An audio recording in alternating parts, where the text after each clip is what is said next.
Hello అండి, నేనైతే ఈరోజు చేమదుంపలు ఎండు రొయ్యలు పులుసు చేశానండి. ముందుగా బాండీ వెలిగించుకొని మనము ఆ బాండీలో నూనె వేగిన తర్వాత కొంచెం ఉల్లిపాయలు పచ్చిమిర్చి వేసి మనం వేయించుకోవాలండి. అవి కొంచెం మనకి బాగా కొంచెం ఆయిల్లో వేగిన తర్వాత మనము కొంచెం ఆయిల్లో వేగించిన తర్వాత కొంచెం మనం బాగా అటు ఇటు తిప్పుకున్న తర్వాత అండి కొంచెం మనము బాగా చూడండి బాగా మగ్గిన తర్వాత కొంచెం అల్లం వెల్లుల్లి పేస్ట్ దంచుకొని ఫ్రెష్దండి మనం వేసేసుకోవాలండి. వేగిన తర్వాత మనం చక్కగా అటు ఇటు మొత్తం కలుపుకోవాలండి. మనము అల్లం వెల్లుల్లి పేస్ట్ కూడా మనకి చక్కగా మనకి నూనెలో కూడా మనకి బాగా ఫ్రై అవ్వాలండి. మొత్తం కలిసిపోయే వరకు మనం పచ్చి వాసన పోయే వరకు మనం బాగా వేయించుకోవాలండి. బాగా వేగిన దాకా మనము ముందుగానే మనము రొయ్యలు శుభ్రం చేసుకోవాలండి. ఇలా శుభ్రం చేసుకున్న రొయ్యలు మనము కాగిన నూనెలో అవి వేయించిన వాటిలో మనం వేసుకొని చక్కగా రొయ్యలు కూడా మనము చక్కగా వేయించుకోవాలండి.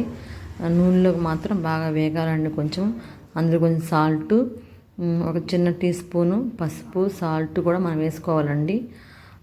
చక్కగా అవి కూడా మనకు కొంచెం ఈ ఉప్పు పసుపు మనకి రొయ్యలకి పట్టాలండి. కొంచెం బాగా వేగిన తర్వాత మనం సాల్ట్ కూడా చేసాం కదండి, 2 స్పూన్లు అయితే కారం అయితే వేసుకోవాలండి. కొంచెం మనం పులుసు పోస్తాం కాబట్టి మన కారం సరిపడంత వేసుకుంటే సరిపోతుందండి. మన టేస్ట్ తగ్గట్టు 2 స్పూన్లు అయితే మనం కారం వేసుకోవాలండి. కొంచెం ఒక చిన్న టీ స్పూన్ ధనియాల జీలకర్ర పొడి వేసానండి.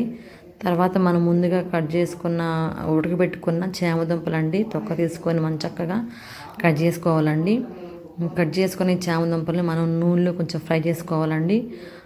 కొంచెం ఫ్రై చేసుకున్న తర్వాత మనము చక్కగా చింతపండు గుజ్జు తీసుకొని మనం ఆ ముక్కలు సరిపడిన చింతపండు గుజ్జు తీసుకొని మనము చక్కగా చింతపండు గుజ్జు అయితే మనం దానిలో పోసుకొని ఆ గుజ్జులో మనకి వేసుకోవాలండి. సాల్ట్ సరిపోతే కొంచెం వేసుకున్నానండి. ఆ గుజ్జులో మనకి మంచిగా వేగాలండి. తర్వాత అది మనం ఫ్రెష్గా ఉన్న కొత్తిమీర అండి కట్ చేసుకున్నాను.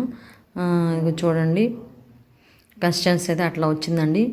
కొత్తిమీర వేసేసుకొని ఫ్రెష్ కొత్తిమీర మనకి కొంచెం తిప్పుకోవాలండి.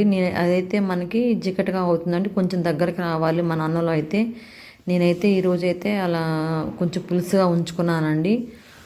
ఎందుకంటే దీన్ని నేను జొన్న సంగటితో అయితే కాంబినేషన్తో అదిగోండి జొన్న సంగటి చేశాం కదండి, దాని కాంబినేషన్తో అయితే మనం రొయ్యలు చామదుంపల పులుసు అయితే తింటున్నామని. మీకు నచ్చితే లైక్ చేయండి.